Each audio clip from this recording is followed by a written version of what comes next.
everybody. Welcome back to the New Nasty Boys. I'm your co-host this morning, afternoon, evening, whenever you decide to watch or listen to this thing, Billy DeVore. And sitting next to me is my co-host, Chris Weir. What's up, Nasty Nation? Welcome back to the Fart Dunge. Good to have you here. We're back. It's sticky. It's sweet. It's beautiful. Got a nice roux working around here. A vaporous roux going on. Vaporous roux. Yeah. Good thing is that the roux started brown, so it didn't take long to get moving.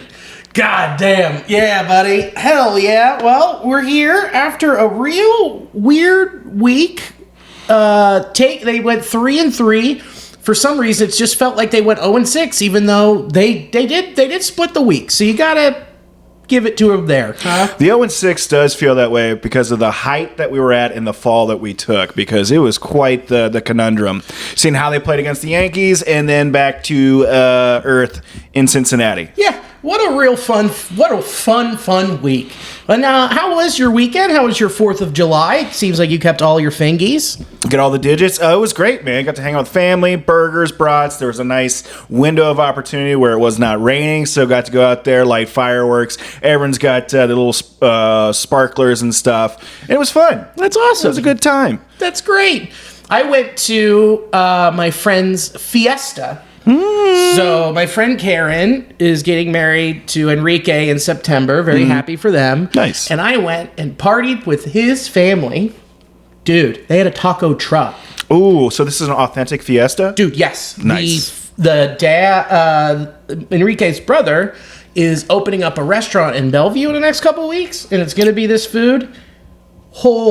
Dude, I can't stop thinking about him. That is right down the street. Bellevue is. I need to hear more about this. Is there a name? I forget what it's called. I'll have it next week. But or a location. Is it on the Avenue? If it's on the Avenue, that's pretty awesome. It's on the Avenue. Ooh, girl, that's the spot. Electric Avenue. We were just singing that. Lauren and I were. I swear, Electric Avenue. It's like Cava. I think that's what. No, it's not Cava. I forget exactly what it's called. But I'll definitely pass that a lot. That's a nice route to go down Bellevue Avenue. It's got a ton of fun stuff. Dude, it's going to be so good. I bet there's something on here. Coming soon. I'm Googling it just because I want to get it right. I can't. Give them props. Yeah. Oh, auto-corrected the coming. That makes sense. I can go for a nice Mex. I don't think there's really aren't many, if any, Mexican restaurants just right on the immediate avenue. There has to be, but I'm not thinking of any. Because that's great for them and great for me. Yeah, it's awesome I think it's awesome for all of us. It's not called Yucca. No, that's not. Yeah, I think this is it. With the agave leaf there? This is not it. Okay. But you know what? When it does open, and I will get the deets, you will all know about it. Yeah. I won't waste any more of your time talking about it because I'm still just thinking about it. It was incredible. So, very good. And then the rain was coming, so we packed up and we went to the pitch to watch some Copa America games. Nice, dude. That's an awesome fiesta. It was great. And then went to the Reds game Friday. We both did that separately but together. And I sat in my seats in section 521. One thing I have found out when I was back up in my actual seats, the seats up top, way smaller than the seats downstairs. Are they? Oh, yeah. They really cram you in? They are. It is the difference between Coach and Comfort Plus. Ooh, my goodness. Yeah, not first class. That's the Diamond Club. But it was a tighter squeeze where I was like, is this right? I don't remember it being this tight. Have I gotten this much fatter? And then it was like, no, they just fuck you up there. Oh, man, they're taking all of our space. Come on now. Come on. Give us fatties a couple more inches. Give us some more inches. Give us some more cup holders. And some fans. Would it kill you? We sweat. Dude, also, if it's sold out, have the vendors walking up and down the aisles. Oh, that would be great. Yeah. And I've done like the vending before for some other, not for a sports game, but you can just crush going to like sections where people do not want to go. Yeah. So because they're like, oh my God, someone's here. Then they load up. Yeah, exactly. No one came up here. I know. That's why I'm here. No, yeah. They set me up, and I'm sweaty. I'm going to drink one of these too. Mm-hmm. You mind getting me one? It also didn't help that the guy sitting next to me had his legs spread all the way open. No. Hands in between him, sitting like this. And I'm like, bro, it is way too small to do this. I was sitting like perpendicular. I had my legs all the way over. Dude, that's crazy. That's very similar to like a situation we got like the middle seat on a plane and someone's taking your armrest. A dude that's man spreading or doing anything like that. No, this is just how I have to sit. I put my meat fist in between my honking thighs. And then I take up, I ruin everyone's day. That's just how I sit. Accommodate to me. Yeah. Also, none of you are getting armrests because I'm getting both of them because I'm a schmuck and inconsiderate. Mm-hmm. Also, my balls have to breathe. They're so big. Mm-hmm. They got truck nuts under these cargo shorts. What do you want to do? I'm an alpha male. My balls are gigantic. Yeah. How do you think I got this gun in here? He brought his gun. Dude, so I was just like, come on. And Alicia and I switched spots. And then the guy just kept looking at us and talking in our conversations. And I was like, I hate this. That's terrible. Look, I want the Reds to be good, but I also don't want idiots around. And that's what happens when it gets sold out and they're good. Mm-hmm. That happened one of the last times I went with you guys, and I was next to Alicia, and someone was a person we didn't know to the right of Alicia was trying to have conversations, not knowing that we have a decent understanding of baseball, and he was just going off, trying to mansplain baseball, and he was just so wrong about everything, and Alicia's just smiling this like, I want to kill this. Dude, the best was when, what was the quote? He was like, man, they're putting their stats up there. Might as well be cheating. They're cheating. That was the guy. Mm-hmm. Man, idiots. But the Destination not full of idiots. Yeah, exactly. I'm telling you that right now. I got to go to the Handlebar. I'd never been there before. That's where I went for that game. Yeah, and you told me a little bit how disappointing it was. I will say a caveat of it. There was supposed to be like a lot of food, like a buffet style. It was very packed that game, and so I think they really cut down on the situation, at least from what I was described, because they only had like 3 different essentially areas of food. You had like your hot dog area with kind of like your fixings, nachos with your fixings, your miscellaneous items with like pot stickers, waffle fries, and then they had like one specialty thing, which was like kind of like a sushi thing, but not really, because I just don't think the person knew like what sushi was compiling it. But it was still great, but like I had and I was anticipating like such like a big, awesome, juicy buffet of a ton of different things, and they just didn't do it. It sounded like you got a sloppy poke bowl. That's what it was. I got a loose poke bowl. Loose poking around, Yeah. So it's just like sashimi rice, and then just some the orange creamy sauce. Yeah, they put like some sort of soyness on top, and then maybe some green onions. I'm not entirely sure. I mean, I ate it with the chopsticks first, but I thought this is stupid. Nope. There's no point. Getting a soup spoon. Yeah, that's what I should have done. But no, it was still great. There was a lot of people, so I think they really cut down on the amount of stuff that they were putting out there. But I was with like a bunch of like friends that I hadn't seen in a while, and there was a ton of drink tickets that were available. Yeah. So all in all, it was a success. Got to stand around, shoot the shit with a bunch of good friends. I think they also knew it was sold out. So they probably put out food that they knew was going to be like, how quickly can we reload this? That's what it felt. It was like very quick and economical. Yeah, no times missed there. Which normally they have pizza, and they didn't have pizza. They didn't have the pizza. They had no roses for you, and that's kind of a sin. It kind of was. And you know what? There was no Skyline. I didn't see it. So Skyline isn't up there because it's considered more of a premium product. Fair enough. So, because you've got Skyline. I mean, think about how much it is for a cheese coney at the ballpark. It's like $8. We need to put a cap on that. Yeah, dude. Inflation's insane, especially this chili inflation's bananas. This chili inflation's out of control. Out of control. I can barely afford to eat Skyline at the ballpark anymore. Put a cap on that cinnamon meat. That white trash bolo, no one should ever pay that much for it. No, man. But it was fun, and then we got to watch a very close game outside, which, all in all, it was a loss for the Reds, but it was definitely one of the more tense and kind of exciting games towards the end. Yeah. But it was a fun atmosphere Friday night. They came back. Mm-hmm. They came back, and they almost did it. So it was just such a bummer. Saturday, I double-dipped. Yeah, tell me about it. Friday, did the ballpark. Got to watch Hunter Green cruise. And then the bullpen happened, which has been a very rare statement this entire year, especially when you say the bullpen happened, Fernando Cruz You don't really get to say that a whole lot. No. But he did it. And then went home, took care of the dog, bolted down to TQL Stadium, and watched FCC take the lead in the Supporter Shield standings.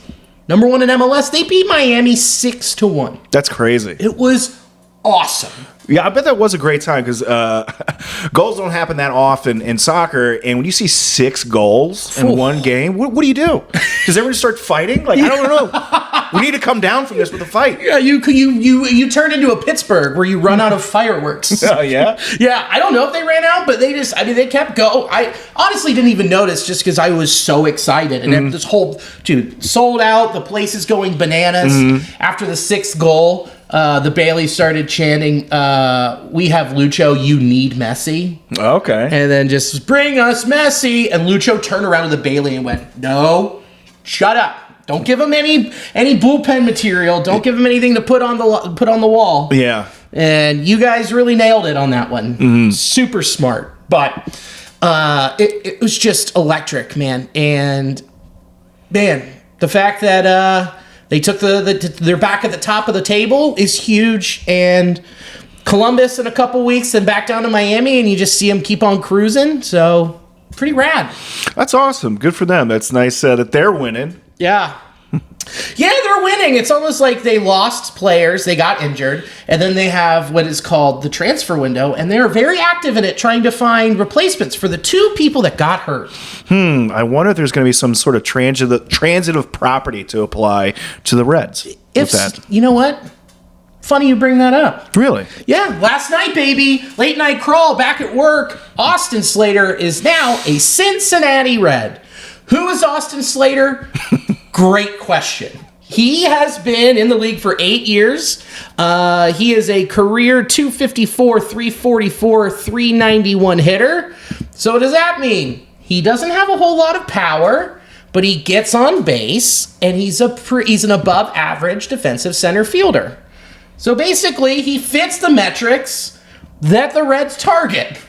Yeah, and of course with the recent injuries, we just had Fairchild go out of a little back injury, should be back in soon, and then Martini just went out, possibly extended with, I think it was a thumb or something. Jammed thumb. Yeah, jammed that thumb. Oh, buddy. But so this is like a temporary, it's a small fix to one of the handful of issues that the Reds have specifically with the outfield. So this isn't a solution, it's a Band-Aid on a big gaping wound. Yes. But it will play some effect with him going against lefties. Yes, great point, because that is exactly where we're rolling, dude. Like, for his career against lefties, Nick Kirby pointed this out last night. He's a good boy and a friend of the pod. But against lefties, for his career, 275, 367, 437, with a TOPS plus of 118. So he is above average against lefties. He gets a lot of walks. He gets on against lefties, which is why Stuart Fairchild stuck around for so long. Yeah, and that's what they're doing. Like currently, the Reds are with Benson and Fraley when they're playing almost exclusively against right-handed pitching, and then vice versa, Fraley, and now this new fellow. This new guy, yeah, he's got an OPS of 804 on his career. I mean, this year is literally nothing to write home about. 200, 330, 244 with an OPS plus of 72. He's 31, so you think maybe he gets into a new change of scenery, turns it back on, and is, an above average producer against left-handed hitting or left-handed pitching. Jeez. So, does this do anything for you? A little bit. I do think this will do something in combination with at least another 1-2 moves.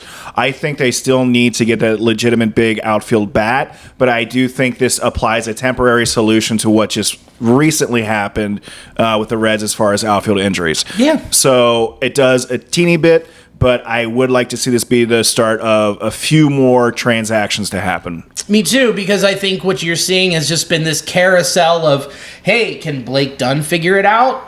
Especially tonight, you've got Reese Hines finally up here. Hey, can Nick Martini come in and DH and help figure it out left? Like, can these guys figure it out and just keep hoping, and then they just make a small move and say, hey, maybe this will help, instead of going out and getting that big thing that we need? I think this is, like you said, you put it perfectly. A Band-Aid over a giant gash is exactly what it is. Will they repair it is the other question. I think it depends on how this week goes before the All-Star break. If they can continue to play well at home, which they didn't this weekend, I don't know why I put it that way, but if they can take 3 out of 4 from the Rockies and then 3 from the Fish, you're in a much better spot. You're looking better. I don't know, man.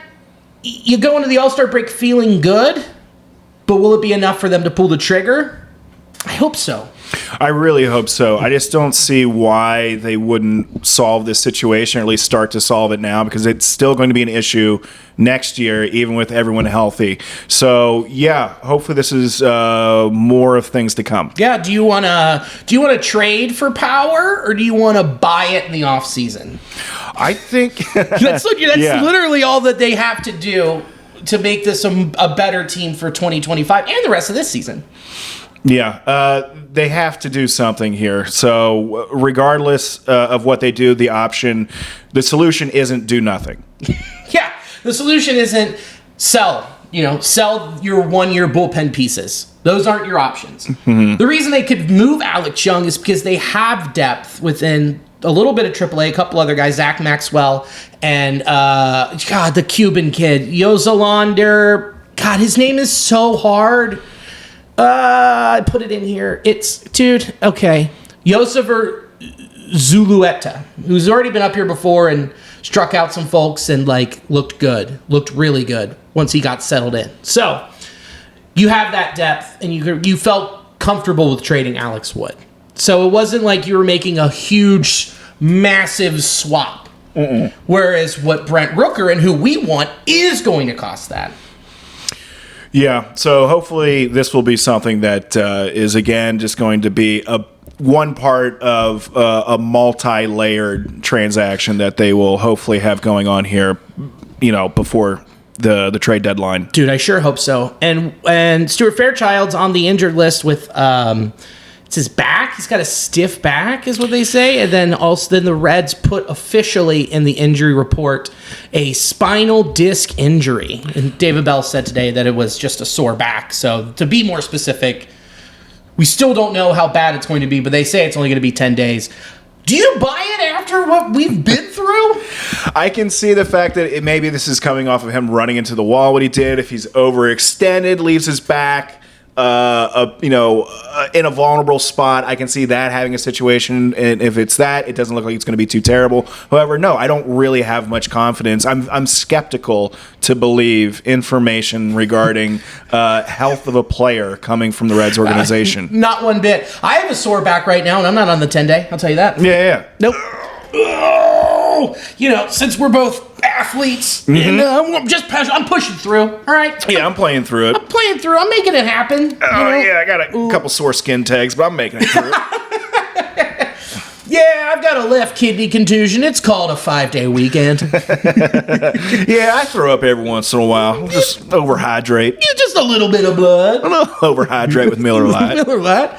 Oh, hell yeah, it is. Give me the beer bat. I got to go in and hit. So hopefully this is something more. This is an indicator to something more to say that they believe in this season, because you have Elly De La Cruz technically through 2030, but this is his first year of being an all-star. Elly De La Cruz. Everybody, how about that? Huh?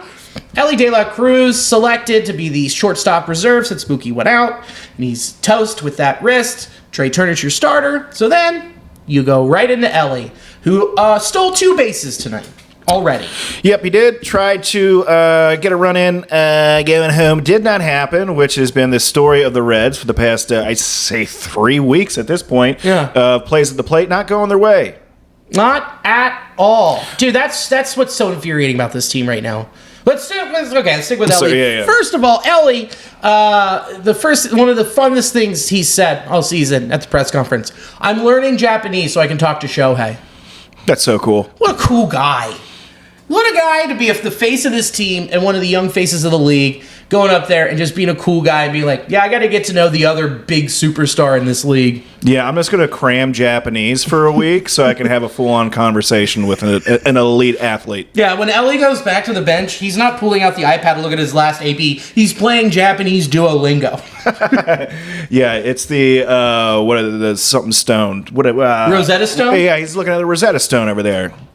That's what he's doing. I love that you said, is it something stone? And I was like, well, maybe. Potentially, maybe. Who knows? I don't think they're testing for it in baseball anymore. And, yeah, dude, he's just over there with that green owl, getting ready to go say, hey, what's up, Shohei? Teach me that sweet swing. Yeah, dude, that's just more power to Elly, just doing some great things, learning yet another language.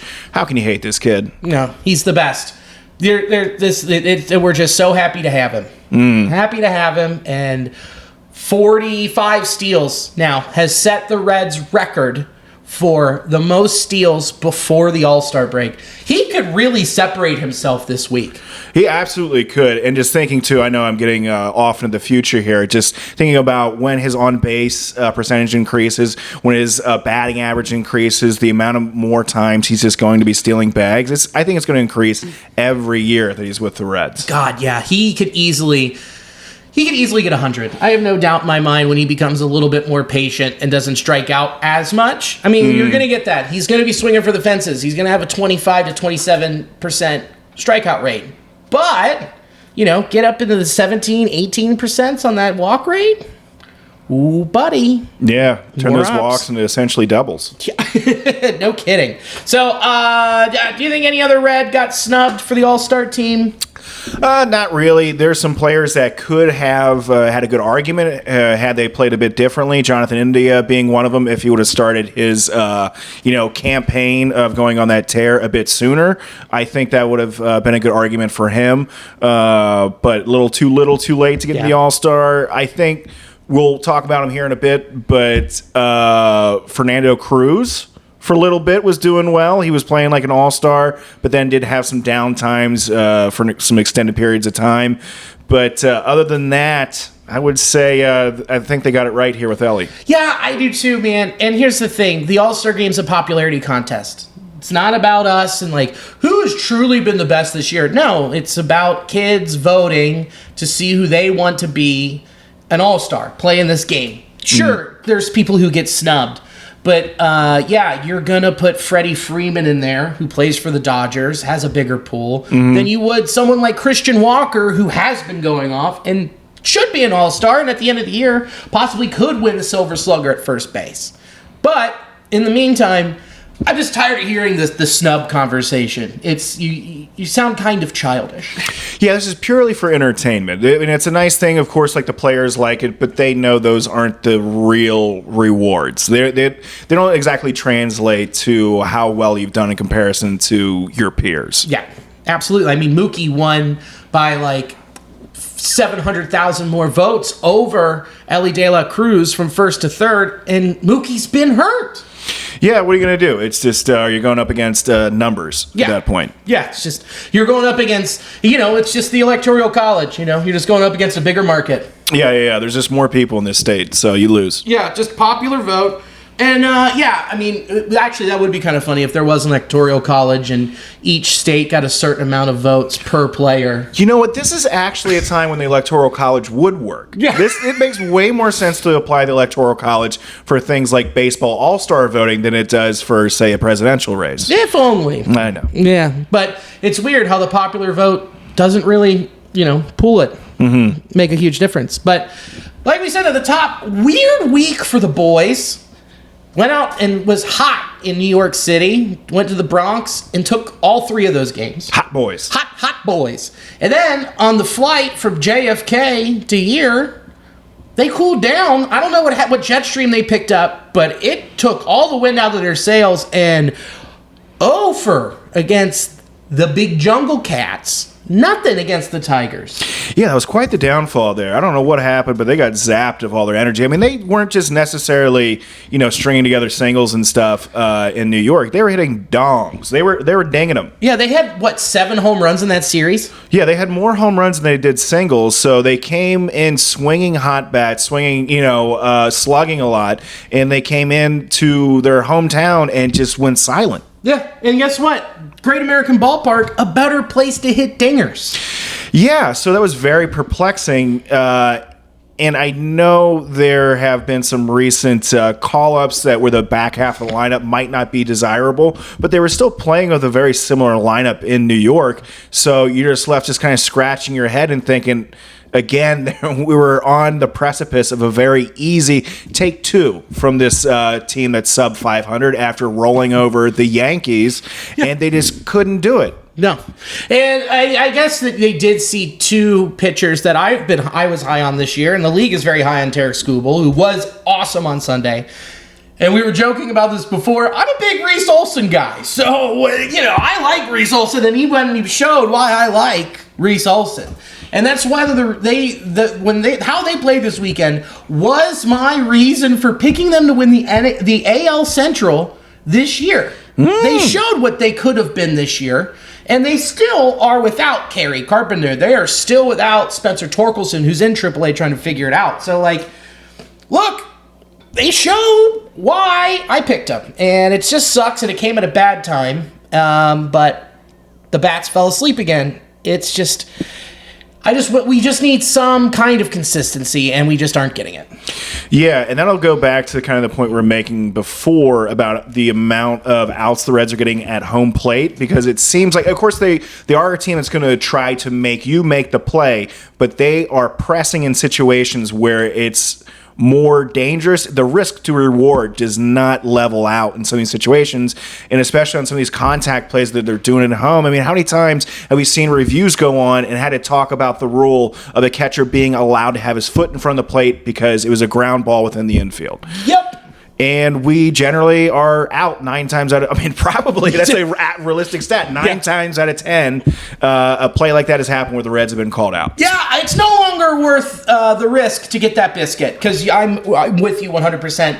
They just aren't getting it done there. And it seems like a lot of it is very foolish. Either it's a slight hesitation towards home, which happened with Elly, then it happened a couple weeks ago at home in the last homestand. I forget, it was a Sunday game. I forget who we were playing. Having a brain fart, does not matter. But it was the same situation where it was run on contact and it went to the left side of the infield. Mm-hmm. When it goes to the left side of the infield, what are you doing? You can still be fast, but the crazy thing is they're still a professional third baseman. And they can still throw to home plate pretty quickly. Yeah, you're not going to outrun those throws to the left side of the infield. I mean, that's something that's a fundamental thing to stop, go back to the bag, unless for a very specific reason, which I didn't see on the plays that we witnessed. I know we got really fast people, Blake Dunn, Elly De La Cruz, but they aren't outrunning a ball in the grass. No, not many people are, and that including Elly, and especially not weak contact either. It's like a couple hops, it's to the third baseman, easy throw. It's going to be close, but you gotta kind of think, maybe be a touch more reserved and stop giving away those outs in that situation and try and go for it again, because guess what? Like this, the thing with Blake Dunn, that was the third out at home, wasn't it? Yeah, that was the big review. That was Friday night, and it was exciting, but it was still a bonkers bonehead play, seemingly, to most of us out there. Yeah. But, it just seemed like, why was he running? I know David Bell said that he told him that he was running on contact. Still, I don't think that's the right play, and it resulted in a very critical out in a situation. But it's also reflective, too, we're talking about, of the lack of offensive production as to why they are making those plays. It's more a reflection on the lack of offense as opposed to their aggressiveness on the base path. Yeah, because they're pigeonholing themselves to say this is the only way we can score. Mm-hmm. That sucks. Which is also why you need to go get a big bat who hits home runs. There you go. How about that? We fixed the problem. Yay! Hey! And looking at the pitching for the week, we're going to hone in to start with Graham Ashcraft. In New York, 5 innings pitched, 3 earned runs, 4 hits, 2 walks, 3 Ks. He had 10 whiffs. He didn't blow it, but he still didn't look sharp. There were moments where he seemed to be confident and was going after batters. I think he was doing well against Judge, perhaps. I'm trying to recall. He did seem a lot more confident controlling himself than he has in the past. However, still just did not have the Graham Ashcraft of last year. No, not even close. Where it was an improvement. It was an improvement from his one of his last. Oh, it was improvement. Yeah, there was an improvement. He wasn't too all over the place. He still was contained, but a fair amount of weak contact. But he didn't give you length, which is the key to Graham Ashcraft, which is pitching to weak contact, getting the ground ball, and having him eat innings. Because he sure as shit didn't do it again on Sunday. 4 2/3, 1 earned run, 6 hits, 3 walks, 2 Ks. 9 whiffs in 80 pitches. He got 2 runners on, and then he was like, out, I'm done here.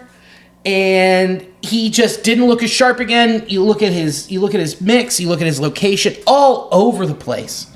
Just everywhere. Control just completely disappeared. The amount of balls outside the zone here is immediately an issue. But for a guy, like you were saying, is a pitch-to-contact guy, gets you to ground out, pop out, you're wasting so many pitches here that they're just going to sit, on anything that's just going to be in the zone, whatever pitch that you feel most comfortable with that day, and they'll just sit on that and just, take you out of the game early. Take you out and... take you out of the game early, make you work harder, and that's what happened with him. It's just disappointing because I was looking back at his stretch before he broke his toe last year. September 1st, 5 innings pitched, 3 earned runs, 1 walk, 6 Ks. And after that is when he went on the IL. Before then, 6 2/3, 7 innings, 7 innings, 7 innings, 8 innings, 6 innings. And then one at Los Angeles, the Angels, 7 innings pitched, 5 hits, 3 earned runs, 2 walks, 10 Ks. 10!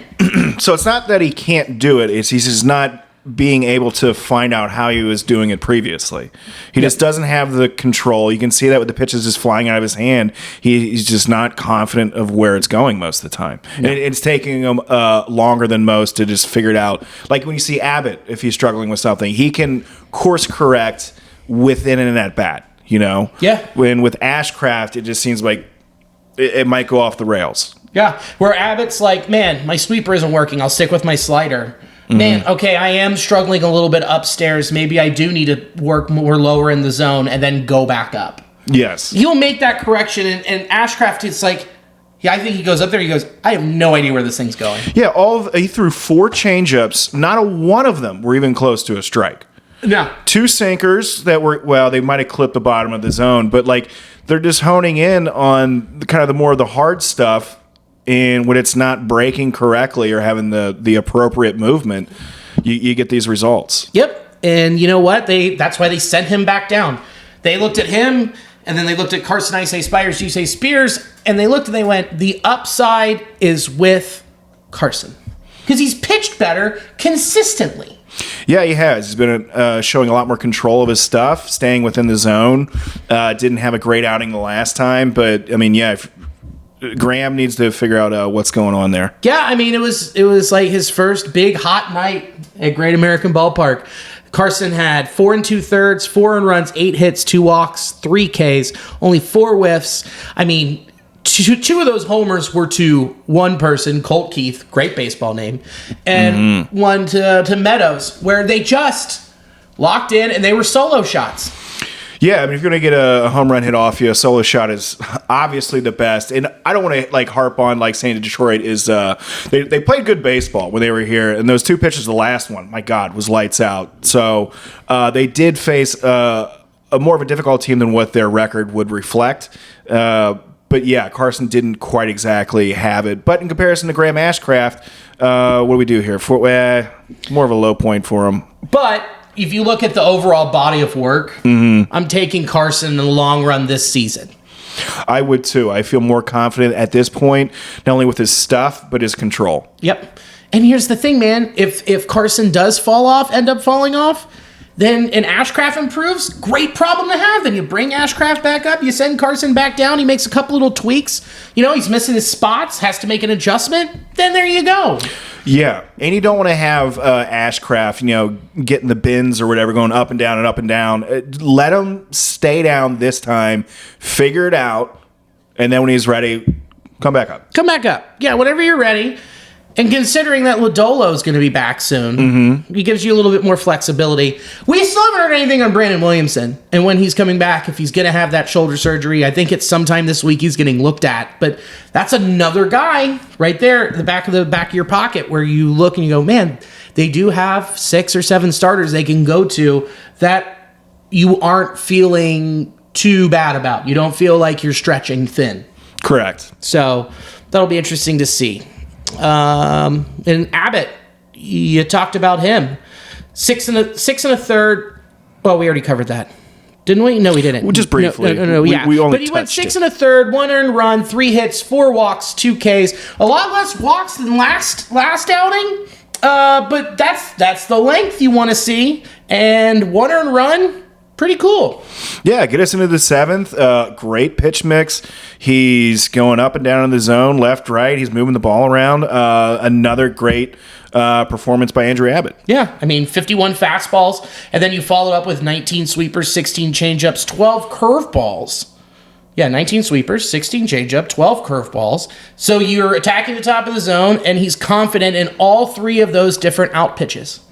Yeah, he's really mixing it up. He's calling on those seemingly wherever in the count, which is really another reason why he's doing better than some, where it seems like, if, not to pick on him again, but if Graham Ashcraft gets in a pinch, he's probably going to go, with the cutter or something that's coming hard. So, they can wait on it. Yeah, where Abbott is trying to fool you and playing a mental game, where he's like, I know where I'm going to live and I know what I can succeed with and I know where I can move your eyes. Where Ashcraft's like, I guess I'm going to throw a cutter. Yeah. Maybe. I don't know. It is a full count right now. Bottom 4, no outs. Tyler Stevenson at the dish right now against these lowly mountains. And if they walk in a run, that would be awesome. If they don't, fine. Tyler Stevenson, why don't you go up there and you hit me a granny, huh? Why don't you hit the scoreboard, hit the man therapy square?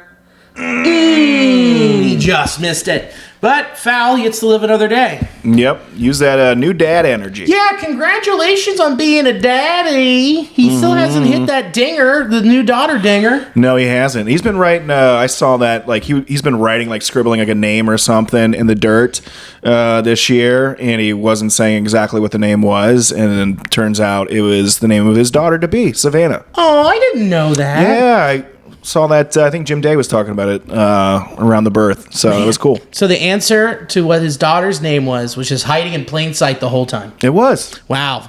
Shame we didn't pick up on that sooner. Ugh, God. Lost another bet. Oh, that is 1 run. You trade 2 outs for that run. Whatever, with how difficult it has been to get runs, I'll take it. I'll trade 2 outs for a run now. No kidding. No freaking joke, man. Frankie Montas went out 5 innings, 2 earned runs, 4 hits, 3 walks, 4 Ks. Serviceable. You want a little bit more length, but again, he returned to Yankee Stadium for the first time since leaving and joining the Reds as a free agent. So I bet the butterflies were churning, and you take this out of him and you take it out of the starters. This is extremely serviceable. Yeah, there were some innings in some at-bats there going against hitters where he just looked so locked in. And then I think where he kind of fell off might have been in his last or second to last inning, where I think he got out Soto and Judge and just such a phenomenal series of pitches, and then after it seemed like his adrenaline kind of dipped after that point, and I think it was like a single walk. It was something like that where he did so great, and then it came in towards the end. I felt, and he worked his way out of it. Oh my God, dude, that is hilarious. Feltner, the catcher overthrew the pitcher, hit off the top of his glove, rolled back, and then Jammer just walked in to score. That is incredible. That's the second time this game it's been on the pitcher with Elly going from first to second on the stolen base. And then that. Again, I would love to have the Rockies manager job. I would never get fired. I wouldn't ever be held accountable. And there's no expectation for me to win. Yeah. That would be like a terrible thing. Like, that reminds me of like being in like that'd be an awful ride home with your dad in the car. If you're that pitcher, you were getting yelled at so bad. That's when your dad turns the mirror back at you and starts to yell at you. What are you doing? You're not paying attention. Choke up. Choke up. His dad's gonna yell at him for sure. Yeah, but he's not going to go back and get yelled at by Dick Manfort because he's just not going to do that. He'll be like, well, we're still top 10 in all of attendance and the checks are clearing, so we're good. Yeah, man, dude, to be Bud Black, it'd be awesome. Sign me up. Okay, Nasty Nation, tell me how I get that job. Let him know. Come on. Don't hold out on us here. Don't do it. And then we come home against the Tigers, and like we talked with Carson, 4 2/3, 4 earned runs, 8 hits, 2 walks, 3 Ks, 2 homers to Colt Keith, and 1 to Meadows. Like, dude, he was finally due to have a bad outing, and it's a shame that it happened against the Tigers. Yeah, a bummer. It happened. It's going to happen, but I have faith that he's going to rebound, and I want to see how he's going to do in his next start. But again, the Reds really weren't scoring that much, so what are you going to do? What are you going to do? And then you got to their bullpen, and they made it close, and then Blake Dunn went on a ground ball to third, and then it didn't work out. No, it didn't. It did not. Who did work out? Hunter Green. Dude. 7 innings pitched, no earned runs, 3 hits, 2 walks, 7 Ks, 15 whiffs, 60 fastballs, 38 sliders, 6 splitters with 104 pitches. Guy looked dominant. Dude, he was locked in. Like, you could see, like, he was a man on a mission on that mound. You're just like, oh, just take the ball, buddy. Shove it. Shove it. Make sure you're properly hydrated, and they found the right levels for him.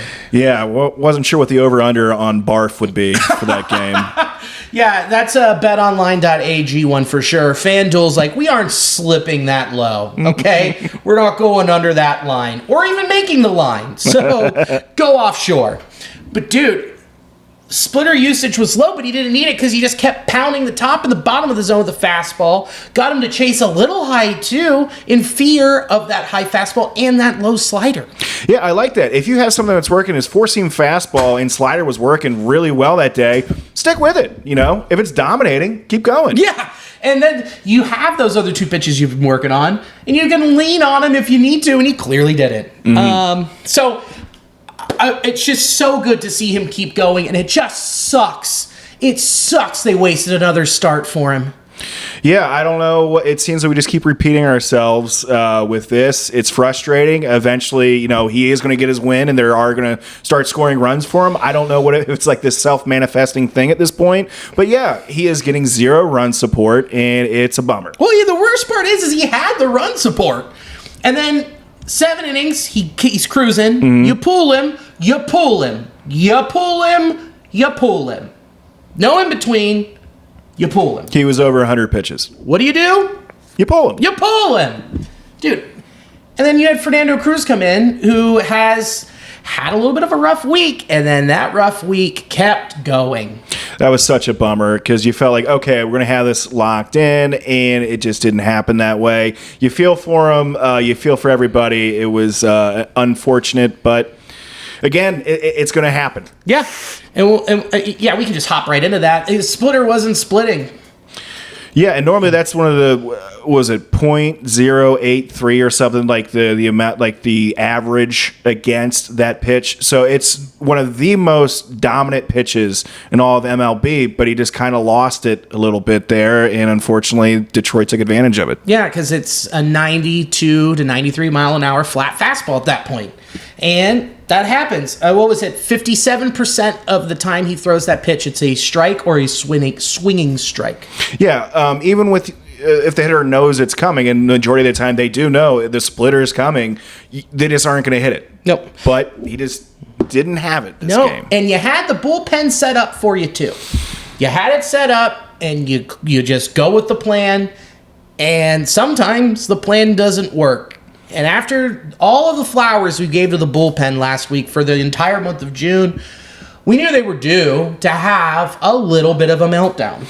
Yeah, and it's a bummer. It came at the culmination of the end of what ended up being a sweep against the Reds, and coming off the sweep of the Yankees. So you feel for Cruz, who was pretty emotional in the dugout, at least showing some energy in there, obviously feeling frustration.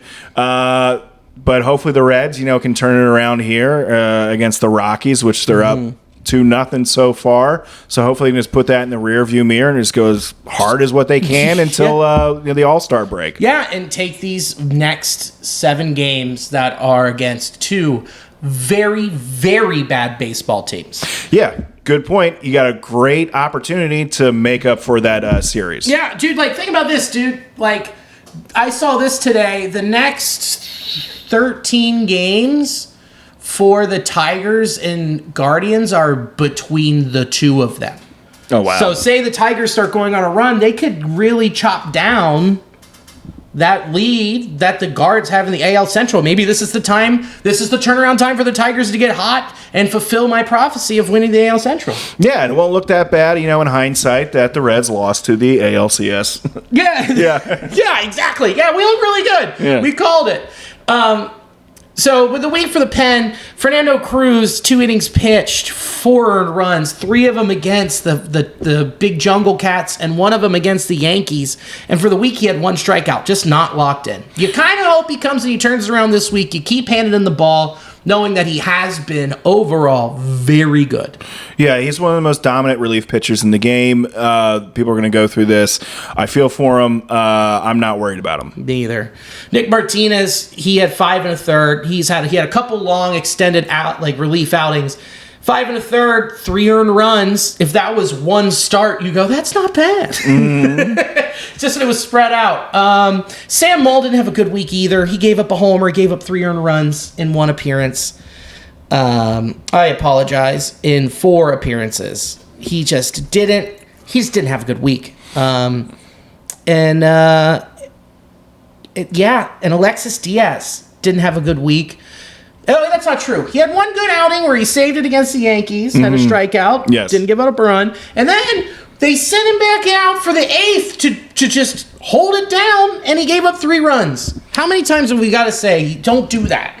Yeah, if it's a situation where he just needs to throw, I get that. However, caveat here, that came off of a Noelvi Marte fielding throwing error. I think they just gave him 1 error for it, but that was going to be the 3rd out of the inning, and then it extended, and they got 3 runs after that or something.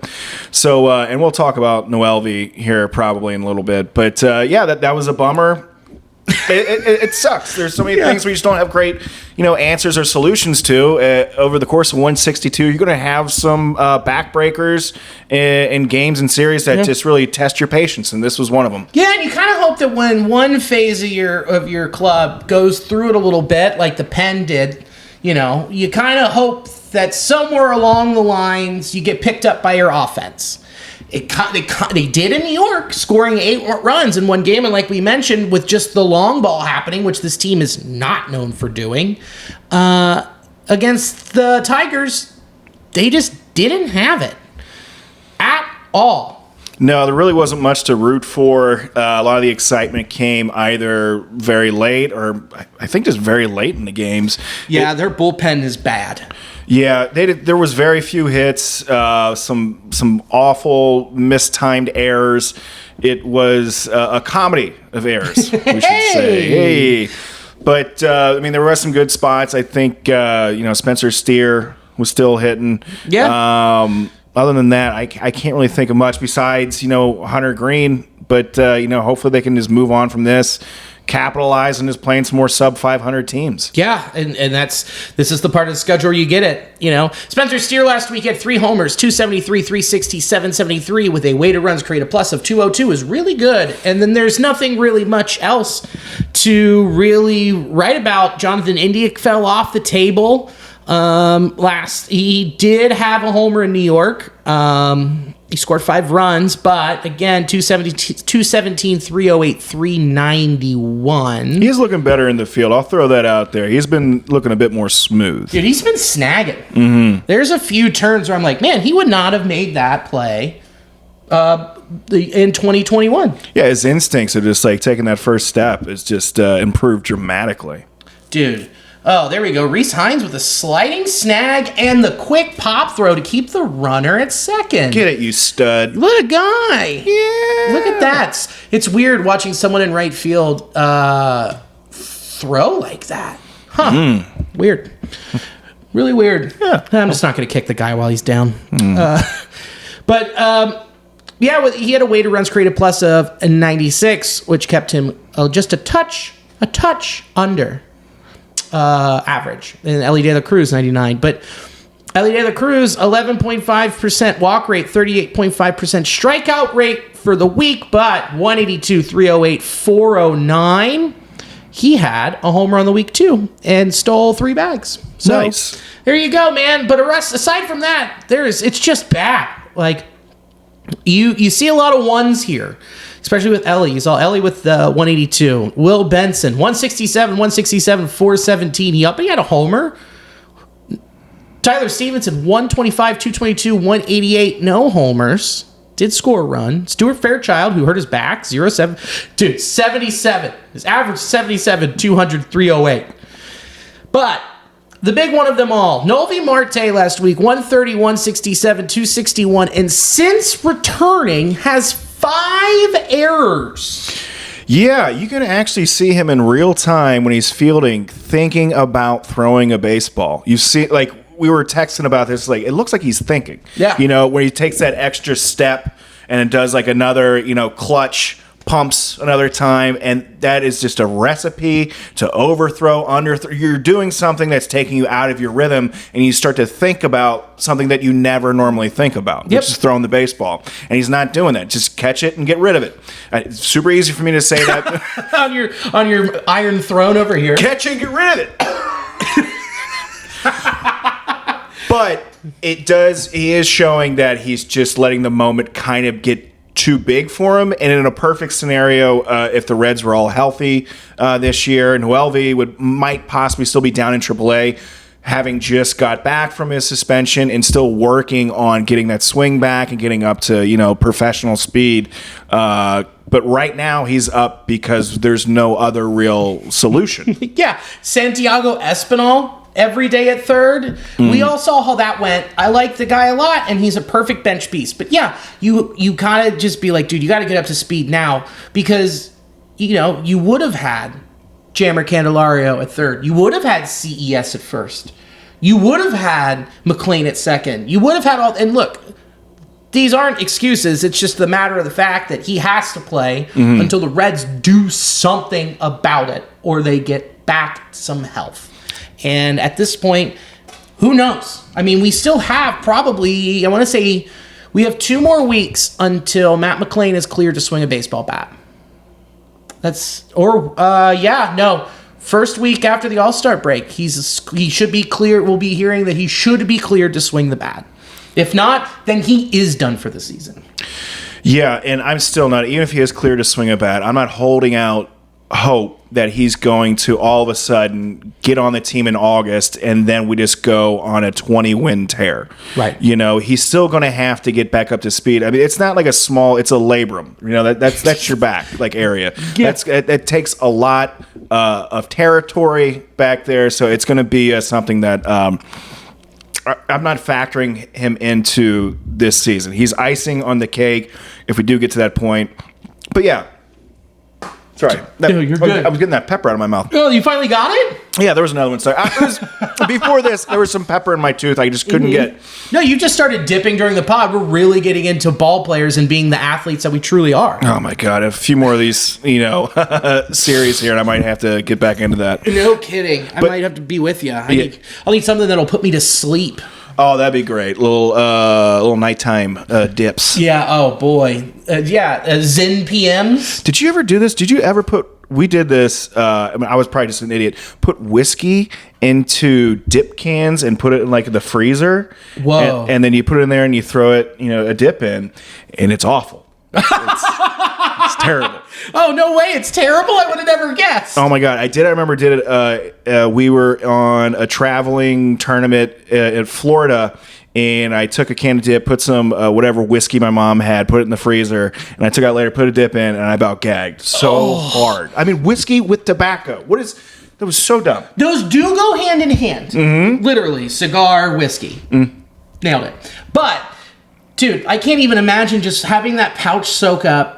Or was it like just the actual shredders? The actual raw shred. Oh, and then it's just sitting in there? Yeah, it's just whiskey and tobacco just sitting in your lip. And you're like, this is the coolest ever. This is awesome. I'm getting a really good bite.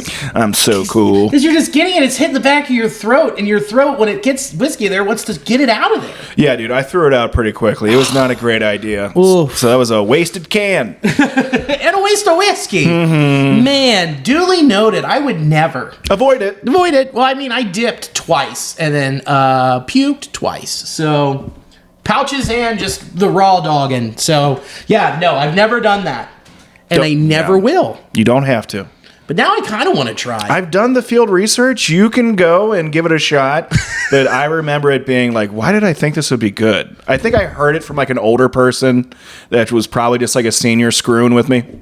Blake Dunn career hit was a double. Nice. Now, think about this. Who is that a parallel to? Blake Dunn career. Sorry, not Blake Dunn. Reese Hines. Reese Hines. He hits it into the gap in right center field. He's running over first and hustles to get to second for the double. Will Benson, a little bit. Think a little deeper. The team is the Rockies. This happened last year in their MLB debut. Matt McClain. Oh, okay. Same thing. Smoked it right center field gap. Legged it out for a double. I don't remember that. Oh, I do, buddy. I need to watch some Matt McClain clips, man. It just hurts. It really does. Because he's just he is so good. And it's just like you forget what you're missing until it's really been gone. And we go through this every week. And then you go back and you look at his baseball reference. You're like, the balance he provided to that offense of like him and Steer just kind of being like those calm rudders that are just constantly chugging, and he got the superstars just surrounding him. Oh, it was so good. It was awesome. We miss you, Matt. Get back. Get back here. Get back here. So it's yeah. Ugh. And I just totally agree with you on Noelvi, man. It's just he's lost at the plate. You just got to keep filling the hole. So. I mean, hopefully, maybe they give him the day off tomorrow. I don't know, because he's DHing tonight, and you're like, maybe that's the recipe for success there. We covered a lot of this already, and Levi Jordan cleared waivers and just got assigned back to Louisville. So, like we said with Stewart, we don't know. We'll see what happens. But yeah, dude, Reese Hines, double. Dude, he in AAA this year, 77 games, 13 homers. Like, he has power potential. Mm-hmm. That's what they're missing. I'm not saying this is the long-term solution, but hey, if he comes up and hits, dude, let's go.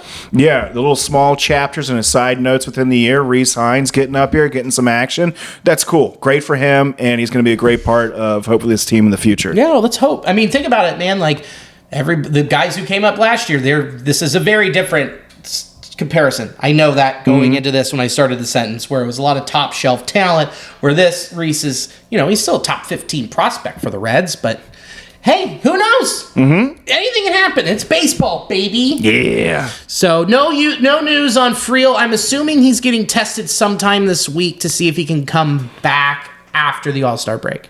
That's what I'm hoping. That's what I'm hoping too. And like I said, no news on Williamson. So the stretch. Here we go. We got 4 against the lowly Mountains, and this one's going on right now. Reds are winning 2-0, bottom 5, and let's just hope that they can keep stacking on top of that, but not too much, because they got to save more runs for the rest of the series. And then 3 at home against the Fish, and then Monday's the Home Run Derby. Tuesday is going to be the All-Star game, and yeah, I mean, we're going to be watching the Home Run Derby. We're going to be watching the All-Star Game. And then, I don't know.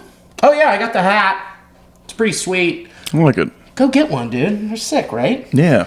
The weird blue one, the blue one's whack. This one's sick. This is the batting practice one. Yeah? And then, dude, did you see the uniforms for the All-Star Game? I know I did. I didn't get really a chance to dissect them. They're kind of got the powdery salmon color or like a blue. They're like light blue and then like a weird pinkish red. Mm-hmm. And they're brown. Yeah. And they're brown with blue. Like, that's bad. Honestly, from back here, I would have to check them out. I don't mind them as jerseys. I really don't. Like, I think the text looks nice. I think the overall construction's nice. But I've always been a fan of the teams wearing their own uniforms. So that's the thing when I look at it, it's like, well, it's incorrect. Yeah. That's the first thing I think about. It's incorrect. But to the person that, made this, they did everything that they were asked to, So it's just, it's so hard to judge, a lot of this stuff. I think it's good, but I think, Billy, each of us are in the camp of most people.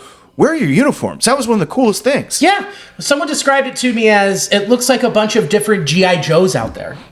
Yeah. And I'm like, that's so fun. Like, it's your starting line action figures that you let them play on the field. Like, go back to that. Look, I get trying to sell uniforms. That's all it is, too. It's a selling thing. It's just a way to merchandise. Yeah. I'll buy the hat every year if it's cool. Mm-hmm. I have when they're good. Mm-hmm. You got me there. You got my $50. Okay? But here's the thing, man. Like, that looks awful for as much as they tried, I guess. I like the font. But when I think of Texas, I don't think of that type of blue with the black. That looks like something in Miami. That's what's confusing about it. Like, I wasn't understanding the color scheme. No, the color scheme's bad. The blue, it just looks like someone made that in a meth den. That's like all that blue in Florida trying to mix up some crocodile. I get it. That's crystal meth blue for you. That's that Heisenberg blue. Yeah. Dude. So all right. Here's the deal. Where for the batting practice, and the home run derby, and create the skills competition that we've talked about. Oh yeah. Wear these. Mm-hmm. Make the celebrity softball. Exactly. Nuts wear them. But don't make the guy that's like already has one of those uniforms he could take with him. Yeah, they already have uniforms dating back for a while. They've got the uniforms figured out. I can see you making that for like staff and other people. You can still sell those if you want, but it looks so much better just being on the field, representing your team out there. Like everyone can see right away. Oh, he's from the Angels, Los Angeles Reds, Yeah. And guess how you sell more of those jerseys? You throw an all-star patch on it, and then you sell the stuff you already have and just throw the patch on at the factory. Mm-hmm. Don't develop a whole new uniform. Yeah, it leaves a bad taste in my mouth just knowing that it's just like, oh, you're just creating more product for me to buy. Giving me more options. But yeah, I hate it. But yeah. 4 against the Rockies, 3 against the Fish, home run derby, and then the All-Star game, then 2 days. And then, the Reds on the bump have Abbott tonight, Montes tomorrow, Spears, you say Spires, Wednesday, and then Hunter Green on Thursday. Right? Yeah. Mm-hmm. And then I would just have to assume Lodolo's Friday, Abbott Saturday, Montes again. No, that's wrong. Yeah, and Muntis again on Sunday. And then it's the All-Star break. You want to take 3 out of 4 against these Mountains, and then you want to take 2 out of 3 against the Fish, but you ideally want to take all these games. I know it's a tall task, but fuck. Yeah, perpetually in the situation where you're putting yourselves behind the 8 ball, losing series that you should be taking, and then just getting too far into the season to where you are stressing and really pressing to get these wins. Yeah, because guess what, dog? The Reds are 5 games back in the wild card. 5. And that if they win 6 of these games, if they go 6-1, they are 1 game under. If they win all of them, they're 1 game over. right? 47, 42 plus 7 is 9. Mm-hmm. That puts them 1 game over. They go 6-1. That puts them 1 game under. Mm-hmm. Yeah. It's a big deal. 5 games back, you got to leap over a surging Pirates team, the Giants, who knows, Mets, who have been on fire, and the Snakes, who, they only did this last year and went on a run and made some moves, got some pieces, and went to the World Series when you were only like 2 games back last year. So, that's just what it is. Can be done. So hopefully they can get on a roll here, get these wins, and get a much-needed break and have some players come back, hopefully healthy. Hopefully TJ Friel comes back. You hear some more word and some of the other fellows. And just hopefully, like you said before, win to get in, and you got your fate in your own hands. Yep. And guess what? We'll talk after the All-Star break, and we'll get it figured out. Well, we'll figure it out. We'll get it figured out. But we'll see where this team goes and what direction, and as we approach the trade deadline. So let's round third and head for home. What do you got this week? Ooh, we're going to be focusing on Go Bananas, 18th through the 21st. I'll be headlining there. Really excited to be back headlining the home club. We got Cam O'Connor, crowd favorite. Used to live in Cincy. He's going to be featuring all week. I'm going to have a bunch of buddies. Billy is going to probably come up there, do a guest set. I am. And a few other fellows. It's going to be a great, great time. What do you got? I have nothing. Yay! It's great. It feels good. It has been nice getting a little break and knowing, like, dude, I'm just enjoying the summer, doing the day job, doing this, and then pushing on through, and we'll get some dates on the calendar. Don't you worry. But we'll get there. So thank you to Sports Drink for hosting the audio of this podcast. It is appreciated. Check out intheclutch.com, promo code NASTYBOYS. Get 10% off. And thank you for having me in the fart dunge. It was great to just bust this sucker out. It was a pleasure to have you over here and talk, Reds. I know it was a difficult, weird week, but we're getting through it. It'll be more positive next week. Yes, it will. Yes, it will. And thank you for watching and or listening. And as always, go Red Legs. Go Red Legs.